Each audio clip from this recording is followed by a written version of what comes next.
This is Food Talk for Health. Here is your host, Tonia King. Thanks for joining me today. On Food Talk for Health, we explore practical nutrition tips, how real food and lifestyle can really heal, prevent disease, and help boost energy. Each episode features passionate guests sharing their knowledge to help you eat better, feel better, and live healthier. Hope you'll subscribe to the podcast and share it with someone else who might benefit. Joining me today is functional nutritionist and certified health coach Danielle Pashko. Thank you so much, Danielle, for joining me today. Thank you for having me. It's a time of year where people are thinking about re-energizing themselves after a long, hard, cold winter, especially here in the Northeast. How can you give us some ideas on how to reset our energy? Well, I'm like you. I'm between New York and Miami, but I know how cold the Northeast can be. I just came from New York, and I mean it's been nice recently, but generally it's been a brutal winter, and I think we're getting over this kind of winter hangover, and it's affecting us because we've had so many hours of just being dark outside and not getting enough exercise in and maybe not eating right because it's just we haven't had the motivation. So now we're moving into spring, and I think that gives us really an opportunity to start taking better care of ourselves. And that means we can get up first thing in the morning. And one of the best habits, if you have the opportunity to do that, is to go outside and get some sunlight in your eyes within the first 30 to 60 minutes of waking. That really helps to energize you, to reset your circadian rhythms, and it also helps you to sleep better. When we have to set the clocks ahead, that sometimes screws people up. Yeah, it does because we lose an hour of sleep. And I think it's just a little bit of a shock to our body getting used to that. And then we feel maybe groggier the next morning. And also the night before, we may have not fallen asleep on time because we're used to the old schedule. So it takes some days to recalibrate from that. Absolutely. Tell me a little bit about your story. I mean, I've been in the health world for so many years, pretty much the entire duration of my career. And several years in, I started in my early 20s. So when I was 30 years old, I ended up getting thyroid cancer, which was kind of my first surprise because I lived this amazingly healthy lifestyle. Right. And then I recovered. And then 7 years later, knowing the Northeast, how ticks like to hang out in the summertime, I ended up getting bit by a tick. I never saw it. I probably was somewhere in the Hamptons. And then I ended up developing Lyme disease, which became chronic. I ended up starting to feel better from that after doing months of therapy. And then COVID came around.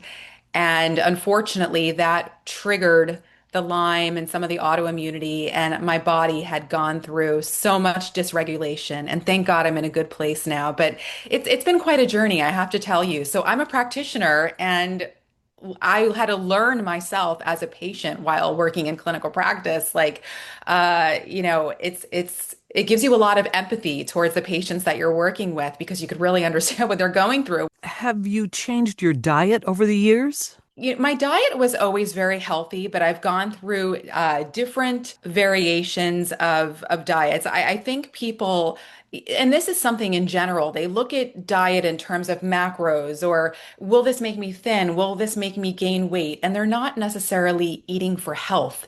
And one thing that I find that's important is to really eat for it sounds interesting, but eating for your vibration, meaning that eating in a way that's going to really give you energy, that's going to make you feel lighter. So the types of foods that I end up trending towards are foods that are definitely fresh, fresh fruits, fresh vegetables, a low inflammatory diet. So if I have fish, it's wild. If I have meat, it's grass-fed. But I really try to stick to that. And also, I do work with herbs as well, which can be anti-inflammatory, especially Ayurvedic herbs. And there's even a technology now called quantum Ayurveda, which uses a tuning process, which energetically tunes herbs herbs, so they're more bioavailable and they help to raise the vibration in your body. So everything I feel like is very much about energy. Even the way that I move and the exercises that I do, Tai Chi, Qigong, yoga, everything is about raising your vibration so you have more energy and so you have the capacity to heal better. And I think it's such a great way to just wake everything up inside. Yes, yes, absolutely. When we have things, processed foods, it's not just about them being unhealthy for you or about them making you gain weight. They also really lower your vibration. They're dead foods and they make you tired for a reason. So that's why you have to think of things like, how is this going to make me feel? And how's this exercise going to make me feel? Even when we go to the gym sometimes, we can end up doing these workouts that maybe can help us aesthetically, right? We can lose weight. We can do this crazy cardio, this crazy workout that's really super intense. But does it burn us out? Does it aggravate our cortisol levels to the point that we're just exhausted and we have this post-exertional malaise? So we have to be careful that we're staying within a range where we're not overexerting, we're eating in the right way, and we're maintaining kind of a harmony. How many times a week do you suggest doing Tai Chi? For me, I do a practice every day because it's pretty gentle and it also makes me feel really well. Oh, So yeah. I do it 7 days a week. Also, I combine some Qigong, which is similar to Tai Chi, where it moves Yeah. energy within the body. And I do a lot of body tapping and a lot of things to wake myself up. So when I'm in New York, people who are in the Northeast near a park, it's really great to do these exercises when you're grounding. So I take off my shoes by a Yes. tree and it really helps to bring down the inflammation. It kind of looked funny before, but now I think people are getting into this. People would come around and say, "That's not yoga that you're doing. What is that?" So I do that in New York, and then when I'm in Miami, I go to the beach and take off my shoes again with the grounding and do these exercises, and it really helps you to feel so well. You know the movements that make your body feel good. There's nothing like stretching and it's like waking things up. You said you're into herbs and you're a practitioner. So are there certain herbs that you use for certain ailments? How do you differentiate what is best to use? Yeah, so for example, maybe if someone has a lot of inflammation in the body, which is so many people, or they have high cholesterol, or they're trying to just work on regulating that, turmeric is a very good Ayurvedic herb. So I happen to think that's really great. Ashwagandha is another herb that you're likely familiar with. Yeah. It's very good for the nervous system and it helps to regulate cortisol levels. If you need more energy, it can help to energize you. Or if you need to de-stress, it adapts to what your body needs. That's why these herbs are called adaptogens. Another one is Bacopa, which is very good for regulating blood sugar, and blood sugar balance is very important for all of us. And I also like using these herbs in a way that now is being pioneered by Green Space Herbs, which is quantum Ayurveda. So not only do we have the Ayurveda, but the tuning process that goes into this that energizes these herbs makes it actually a little bit easier for people with sensitive bodies who don't like to take a lot of supplements. So they can take a lower dose of these Ayurvedic herbs and they're getting the energetic frequency from the tuning. So that's a new technology I think you'll hear a lot about in the future. You know, you say it's a new technology, but think about everything that you were mentioning, the Tai Chi and everything else. It goes back years, right? The whole Ayurveda experience. People have been doing it for thousands of years. Well, that's definitely the case. And I think what's interesting, it's like this ancient wisdom meets science, modern science, Yes, where it's yes. meeting working with quantum physics and AI. And so fusing the two really helps with I think it's going to work a lot more with precision, but I love the concept of ancient wisdom, and I think that we can learn so much from things that are just available to us in nature. The biohacking movement is so big right now, and for people who don't know what that is, it's hacking your biology, doing a lot of these trends with gadgets and devices, and I have a red light, which is popular, and I understand cold plunging and infrared sauna. All of that's cool. I love it, but it can be expensive for some people. And I think that health should be accessible to everybody.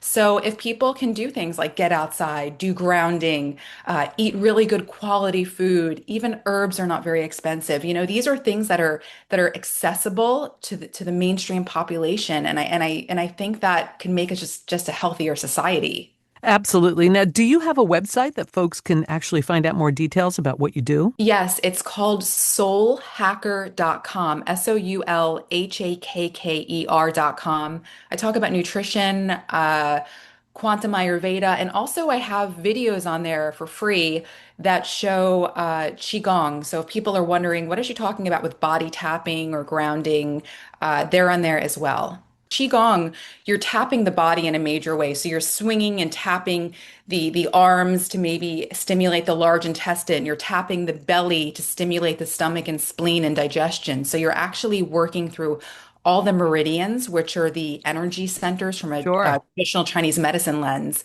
And it just really helps to move circulation. And it's such a good practice. So continue what you're doing and also for other people to learn to do full body tapping. It's just something that if, let's say you're working all day and you just need like 5 minutes to clear your head and just like change your mental state, it just wakes you up and does that. And I think it's a good technique for people for sure. If you think about the whole picture with diet, exercise, and things like tapping, I think it Yeah. really can make a difference, right? It really makes a difference. The goal is really to get our stress levels down and also be energized, but be more balanced and clear and focused. I think being grounded and having very clear brain capacity is what we should really strive for. I think so many people are not present. They're on their phones all day, or they're getting caught up with the news, and they're not in their bodies. And I think to focus more and really getting rooted back in your body and feeling really good and being present is just something that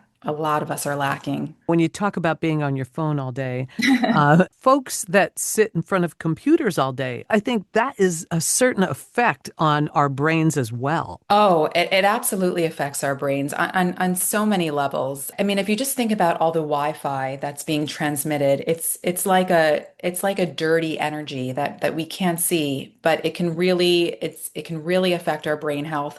Also, the blue light can be problematic for us, our energy, and also it suppresses melatonin. And I think people tend to have a bad habit of being on their phones or computers or even watching television before sleep, and that starts to suppress melatonin, and then it disrupts our sleep. And sleep is so critical to good health. So if we're not getting a good night's sleep, that can destroy the next day on so many levels. So I think there's more issues with the phone, but for sure the sleep issue is one that I feel like is a big problem. It's just that we've come into a whole different way of living now with technology.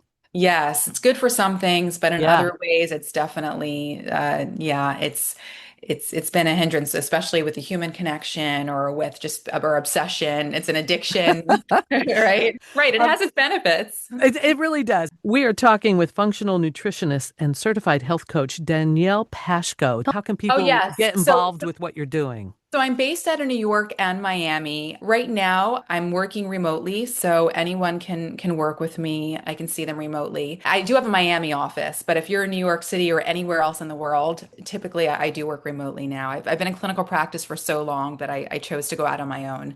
That's really Yeah. great. How do we find you on social media? My Instagram handle is the Soulhakker. So it's like my website, but with a THE before it, THESOULHAKKER. Danielle, I really appreciate you giving me some of your time today. Thank you. You as well. Have a beautiful day. I'm Tonia King. Thanks for listening to Food Talk for Health today. If you like what you hear, please subscribe so that you never miss an episode. We'd love it if you'd leave a rating or a review so that others can discover the show as well. And be sure to share with someone who might benefit. You can follow us on Facebook or Instagram.